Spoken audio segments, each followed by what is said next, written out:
Mahabub Nagar municipal corporation ఎన్నికలపై మేధావులు, రాజకీయ విశ్లేషకులు ఏమనుకుంటున్నారో చాలా ట్రాన్స్పరెంట్గా, నిర్మోహమాటంగా ఈ వీడియోలో చెప్పే ప్రయత్నం చేస్తున్నాం. 100% మేము చెప్పేది కల్పితం కాదు, నమ్మాల్సిన నిజం. ఈ వీడియో చాలా మందిని ఉద్దేశించి చేస్తున్నాం కాబట్టి ఎవరెవరు ఏమేమి అనుకోవాలో అనుకోండి. కార్పొరేషన్ ఎన్నికలపై మీ అభిప్రాయాలను కామెంట్స్ రూపంలో పెట్టండి.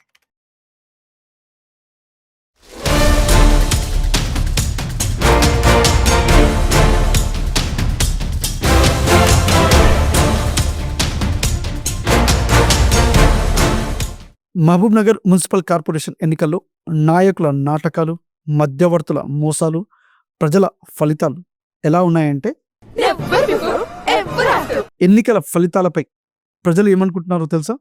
చెప్పు. ఇటీవల జరిగిన మహబూబ్ నగర్ మున్సిపల్ కార్పొరేషన్ ఎన్నికల్లో 3 ఫ్యాక్టర్స్ బాగా పనిచేసినాయి. మొదటిది, పైసా పేక్ తమాషా దేక్ అన్నట్టు ఎన్నికలు జరిగినాయి. మినిమం 30 లక్షల నుండి మాక్సిమం 1.5 కోటి వరకు ఒక్కో డివిజన్లో ఖర్చు పెట్టినారు. ప్రజలు కూడా చాలా డివిజన్లో ఈసారి నిర్మోహమాటంగా అభ్యర్థి మనోడా, మంచోడా, చెడ్డోడా, మన పార్టీయోడా, మన కులపోడా, మన ఊరోడా, చదువుకున్నోడా, అన్పోడుగాడా, గతంలో వాని మీద ఏమైనా కేసులున్నాయా, వాని బ్యాక్గ్రౌండ్ ఏంది, గెలిస్తే ఏమైనా అభివృద్ధి చేస్తాడా, గతంలో ఏమైనా అభివృద్ధి చేసిండా అని ఏం ఆలోచించకుండా పైసామే పరమాత్మ హే అంటూ లక్ష్మీదేవతను వద్దు అనకూడదని చాలా గౌరవంగా పైసలు తీసుకుని ఓటేసిండ్రు. కొన్ని డివిజన్లలో 10 మంది నిలబడితే ఒక్కో అభ్యర్థి 2,000 ఇస్తే 20,000. ఆ ఇంట్లో 5 మంది ఉంటే అక్షరాల ₹1,00,000 వచ్చినాయి.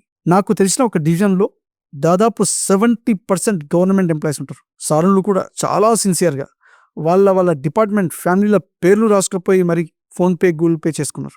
మందు బదులు పైసలు తీసుకున్న మహానుభావులు ఆ సారులు. 60 మంది అభ్యర్థులలో 6 అభ్యర్థులపై చాలా మంది చాలా విధాలుగా మాట్లాడుకొని వాళ్ళు నిలబడుతున్నారా, అసలు పార్టీ వాళ్ళకు టికెట్ ఇస్తుందా అని కొందరు, మరికొందరు పెద్దలు ఏదో ఆశపడి టికెట్ ఇచ్చినా ప్రజలు వాళ్ళకు ఓటేస్తారా అని అనుకున్నారు. కానీ చిత్రం ఏంటంటే, వాళ్ళు ఒక్కొక్కరు ₹1,00,00,000 పెట్టుకుని ఎలక్షన్స్లో దిగినట.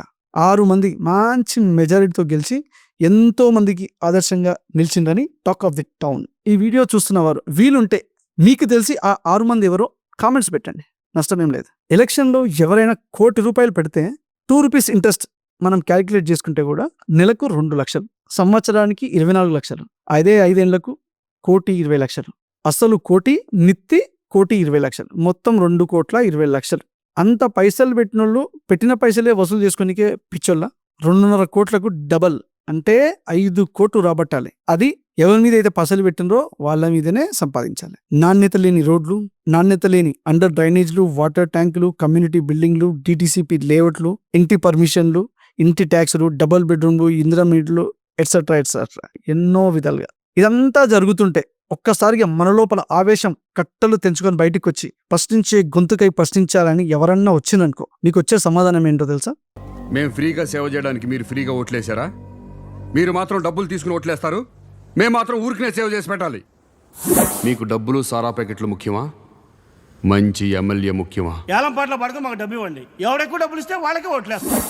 పాలమూరులో టికెట్ రాని కొందరు నిరాశావాదులు మా పెద్దలు పైసలకు టికెట్లు అమ్ముకున్నారంటుంటే, మరికొందరు అభ్యర్థులు కులం పోయినా సరే సుఖం దక్కాలన్నట్టు పార్టీ ఇచ్చిన ఫండ్లో 10% కూడా ఖర్చు పెట్టకుండా ప్రత్యర్థులతో లోపాయకార ఒప్పందాలు చేసుకొని వాళ్ళతో డబ్బులు తీసుకొని వారికే గెలిచేటట్టు చేసిందని చాలా ఆరోపణలు. యువత మేలుకో, ఏం చేస్తావో చెయ్యి, ఎవ్వనికి ఫరక్ పడదు. నెక్స్ట్ ఎన్నికలే టార్గెట్గా సంపాదించు. టికెట్ ఇయ్యకపోయినా పర్వాలేదు, ఏం కాదు, ఇండిపెండెంట్గా వేద్దాం, పైసలు సల్దాం, బరాబర్ గెలుస్తాం. మ్యాజిక్ ఫిగర్ రాకపోతే, అంటే ఏదైతే పార్టీ ఎలక్షన్ నిలబడి వాళ్ళకు అనుకున్న ఫిగర్ రాకపోతే ఇండిపెండెంట్లే వాళ్ళకు దేవుళ్ళు, ఎప్పుడు ఎంత కావాలనో అంత వాళ్ళతోని వసూలు చేయొచ్చు. సెకండ్ ఫ్యాక్టర్, వెన్నుపోటు రాజకీయం. మొన్నటి కార్పొరేషన్ ఎన్నికల్లో ఎవ్వరి గేమ్ వాళ్ళు ఆడినరు. పెద్ద పెద్ద నాయకులు బండ్లు షెడ్డుకు పోయినాయి.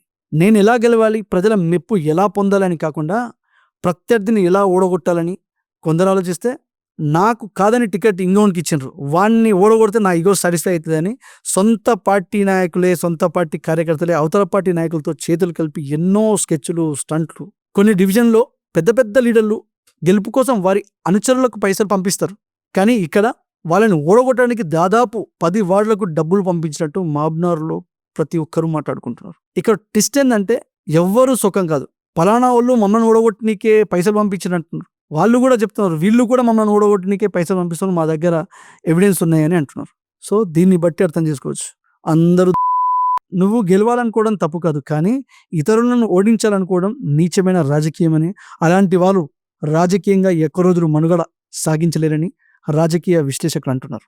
ఇక మూడవ ఫ్యాక్టర్, చాలా డివిజన్లో కాళ్ళు మొక్కే నీచ సంస్కృతికి, దేవుళ్లపై పిల్లలపై ఒట్లు వేయించుకునే గలీజ్ రాజకీయానికి తెరలేపినరు ఇమ్మెచ్యూర్డ్ పొలిటీషియన్స్.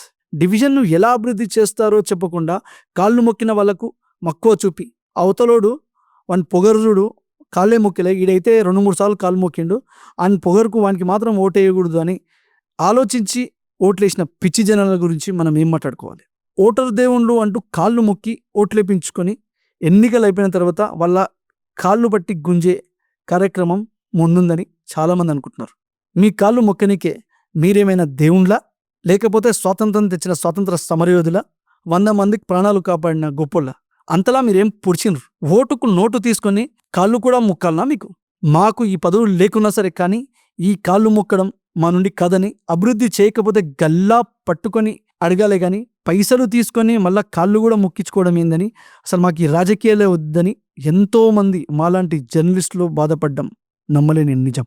రాజ్యాంగ నిర్మాత డాక్టర్ బాబాసాహెబ్ అంబేద్కర్ ఓటు అనే ఆయుధాన్ని మనకిచ్చిండ్రు, కానీ మనలో 80% మంది ఆ ఓటును అమ్ముకొని బానిసలుగా మారుతున్నాం. ఓటు మన హక్కు, కానీ పైసల కోసం లేనోళ్ళను కూడా మా ఇంట్లో మెంబర్గా చూపించడం, 2 చోట్ల ఓటేసి 2 చోట్ల అన్ని పార్టీల అభ్యర్థులతో డబ్బులు తీసుకోవడం చాలా బాధాకరమని, ఆ మహనీయుడు ఓటుతో మిమ్మల్ని హీరో చేస్తే ఆ ఓటును అమ్ముకొని మీరు జీరో అవుతున్నారని, సమాజంలో విలువలేని వారిగా మిగిలిపోతున్నారని మేధావులు ఆవేదన వ్యక్తం చేస్తున్నారు. దిగ్గదేసి అడుగు ఈ సిగ్గులేని జనాన్ని, అగ్గితోటి కడుగు ఈ సమాజ జీవోత్సవాన్ని, మారదు లోకం మారదు కాలం. ఇదిలా ఉంటే కొందరు సమాజాన్ని ఉద్ధరించే సీజనల్ నాయకులు, మా కులపల ఓట్లు ఇన్నున్నాయి, మా వర్గం నేను గీసిన గీత దాటదంటూ పుంఖాలు పలుకుతూ లక్షల్లో నాయకులతో డబ్బులు దండుకున్నారని విశ్వసనీయ సమాచారం. చూద్దాం, పైసలను పాచికలను పెట్టుబడిగా పెట్టి ఎన్నికల్లో గెలిచిన నాయకులు అభివృద్ధి చేసి భవిష్యత్తుకు ఆదర్శంగా నిలుస్తారో, పైసా వసూళ్లే ప్రామాణికంగా నాణ్యత లేని పనులు కబ్జాలు చేసి 1 టైం లీడర్స్గా పర్మనెంట్ మాజీలుగా చరిత్రలో నిలుస్తారో చూద్దాం.